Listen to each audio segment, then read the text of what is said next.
ये वो एयरलाइन है जिसके बारे में वो तो इमरान खान साहब का, उनके काबीना का शुक्रिया अदा करें कि उन्होंने ऐसा धावा बोला पीआईए पे by going public and saying कि जी जो ट्रेनिंग हुई है पायलट्स की वो ट्रेनिंग ही गलत है, जो लाइसेंस है वो ही गलत है। तो यूरोप ने आपकी जो एयरलाइन है उसका आना वहाँ बंद कर दिया, लंदन में आपकी फ्लाइट्स नहीं जा सकती। और वो हम हर 6 महीने सुन रहे थे, अभी क्लियर कर रहे हैं। तो when you went for the bidding, when you went for privatisation, आपके पास वो रूट भी नहीं था। पर हुकूमत पिछले कुछ सालों से तकिया किए हुए है, इस पर इन्हिसार किए हुए है कि पाकिस्तान की जो इकॉनमी है, जो इक्तसादी सूरत हाल है, वो प्राइवेटाइजेशन से वो बेहतरी की तरफ जाएगी। 2 वजूहात हैं। नंबर 1 के जो the bleeding state owned enterprises, अरबों रुपया ज़ाया जा रहा है, ये इदारे खा रहे हैं, which are running into a loss. उसमें बहुत से इदारे, पीआईए वो टॉप ऑफ द लाइन। और पीआईए पे आपको मालूम है पिछले 1.5-2 साल से बहुत सालों से इसको प्राइवेटाइज करने की कोशिश की गई और हमेशा सियासी मामलात आड़े आते गए और कभी एक पार्टी दूसरे के खिलाफ, दूसरी पार्टी पहली के खिलाफ। तो पॉलिटिकल पार्टीज, ये पॉलिटिकल गेम चलती रही सब कुछ।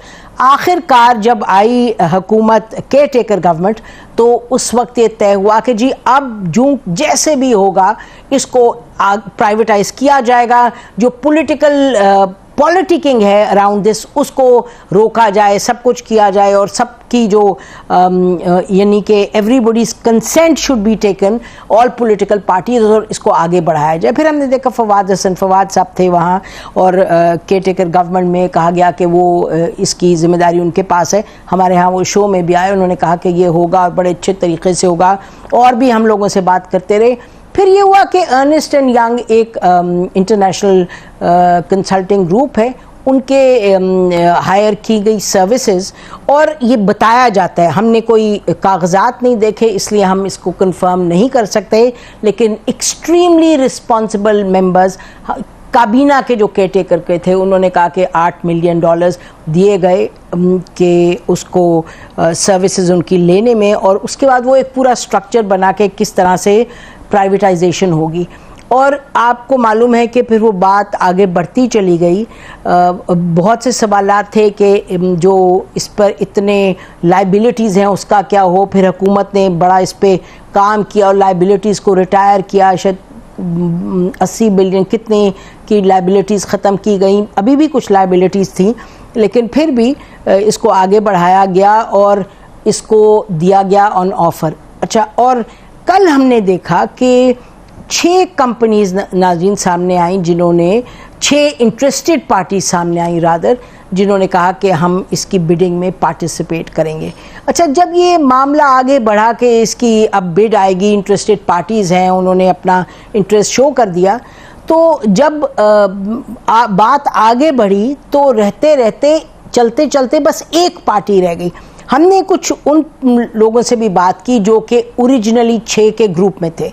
उनका कहना था कि जी जो जिस तरह से उसको स्ट्रक्चर किया गया था और जो कंपनी अब रह गई थी, जो पीआईए जो ऑन ऑफर था, उसके अभी भी उस पर लाइबिलिटीज़ थी। और उन्होंने कहा कि अगर हम लेते तो हमें एफबीआर को भी से भी निपटना पड़ता मतलब उनके साथ भी ये सिविल एविएशन का भी लेना देना रहता। और उन्होंने ये कहा कि नेगेटिव हमें इक्विटी मिल रही थी, यानी कि हम जब कंपनी लेते तो उस वक्त भी इस पर इतना बोझ था, एक नेगेटिव इक्विटी मिलती।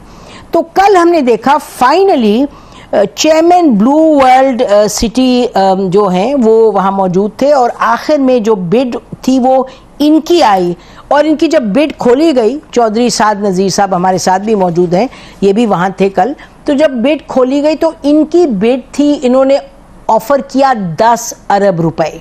अच्छा, और जब बाद में बात निकली बाहर तो ये कि जब स्ट्रक्चर किया गया, जब तय किया गया कि भाई इस पे कितना मिनिमम हम एक्सेप्ट करेंगे, और जाहिर है ये वो कंपनी जिन्होंने Ernst Young was obviously directly involve, जिनको बताया जाता है कि $8 मिलियन दिए गए, उन्होंने कहा जी इसमें कम से कम 85 अरब, कितना 8.5 times more than was offered last evening, कि उन्होंने कहा जी ये 85 अरब कम से कम होना चाहिए इस पे जब बिड की जाए। तो जब ये ग्रुप ने बिड किया ब्लू वर्ल्ड सिटी ने 10 बिलियन, उसके बाद ये कहा गया कि जी अब ये जाएगा टू द कैबिनेट कमेटी और प्राइवेटाइजेशन वो डिसाइड करेंगे कि करना है नहीं करना। लेकिन बहरहाल करते करते बात यहाँ तक पहुँची है कि अब कहा जा रहा है कि प्राइवेटाइजेशन कमीशन जो है, अब ये जो बिड का जो एक वो आपके सामने एक सख्त, हम तो कहेंगे इट्स अ मेजर फेलियर कि जिस तरीके से इसको हैंडल किया गया, जहां पहुंचे और जहां के खड़े हुए हैं।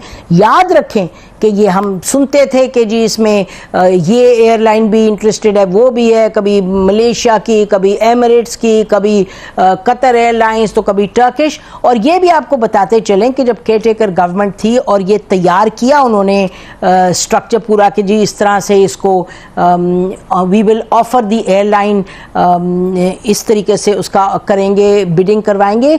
तो हमें ये मालूम है कि पाकिस्तान के सफ़ीर जो कतर में थे, जो टर्की में थे, जो मलेशिया में थे, उनको लिया गया ऑनलाइन और उनको बताया गया कि जी ये स्ट्रक्चर है जिसके तहत ये प्राइवेटाइजेशन होगी और इस तरह से ऑफ़र किया जाएगा पीआईए को फॉर सेल। तो उसके शेयर्स जो हैं कभी 51% की बात हो रही थी। तो उन्होंने कहा जी आप अपने जो होस्ट मुल्क हैं यानी कि टर्की में, मलेशिया में, कतर में आप जाके बताएं जो इंटरेस्टेड पार्टीज़ हैं उन्हें, या उन लॉबी करेंगे या इंटरेस्ट उनका जनरेट करें कि वो ख़रीदें पीआईए। तो वो भी नहीं हुआ और हम सुनते चले गए और इतनी बड़ी बड़ी क्या हम कहें कि बातें होती रहीं कि जी ये होगा वो होगा। और तो ये बहुत ही हमें लगता है कि सीरियस मामला है, ये बहुत अफसोसनाक मामला है। और हमें लगता है कि ये जिस तरीके से हम हैंडल करते हैं मामलात को, जिस तरीके से बड़े सीरियस मामलात मुल्क के हैंडल होते हैं, ये उसकी अक्कासी कर रहा है कि ये कितना बड़ा हमें लगता है डिजास्टर था। हमने एक्सपर्ट्स को बुलाया है और एक जो जिन्होंने बिड किया है और एक वो साहब हैं जिनको एमएस क्यूरी बुलाया था सुप्रीम कोर्ट ने कि वो पीआईए के बारे में जानते थे।